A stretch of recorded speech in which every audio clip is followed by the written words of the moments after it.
Another day, another basketball stories na naman ang pagkikwentuhan natin. At ngayon nga, yung balitang pagbabalik ni Dwight Howard sa Los Angeles Lakers. At ang balitang latest injury update kay Stephen Curry.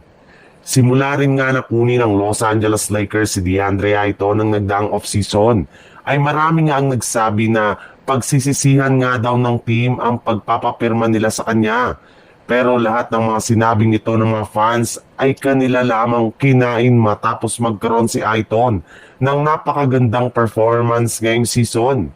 Sa katunayan, para nga sa inyong kaalaman, literal nga na nagdudumi na ng gusto si DeAndre Ayton sa last 3 game ng Lakers sa pag-average na dito ng 20 points. 13.3 rebounds at 1.7 steal at 1 block sa kanyang 78.4% sa field goal. Na-outplayed rin naman nga nito ang lahat ng kanyang katapat sa ilalim ng basket. At nagagawa nga daw po ni Ayton ang ganyang kagandang performance dahil sa tulong ng coaching staff ng Lakers at ng kanyang teammates na nagbibigay dito ng napakalaking confidence sa kanyang sarili. Pero inaasahan nga na mas lalakas pang lalo si Ayton kung sakasakali man nga na kunin nilang muli ang dating NBA superstar na si Dwight Howard na siyang magpapalakas pang lalo sa kanilang lineup, especially sa kanilang front court.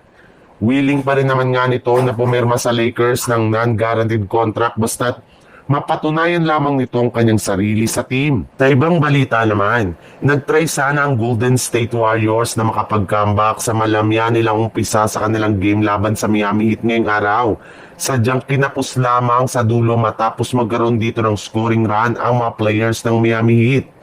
Pero hindi rin naman nga nakakagulat ang pagkatalo na ito ng Warriors dahil bago pa man nga mag-umpisa ang kanilang laban, ay inanunsyo na nga ng team na hindi dito maglalaro ang majority sa kanilang mga key players na sina Jimmy Butler, Draymond Green, Jonathan Kuminga at maging si Stephen Curry.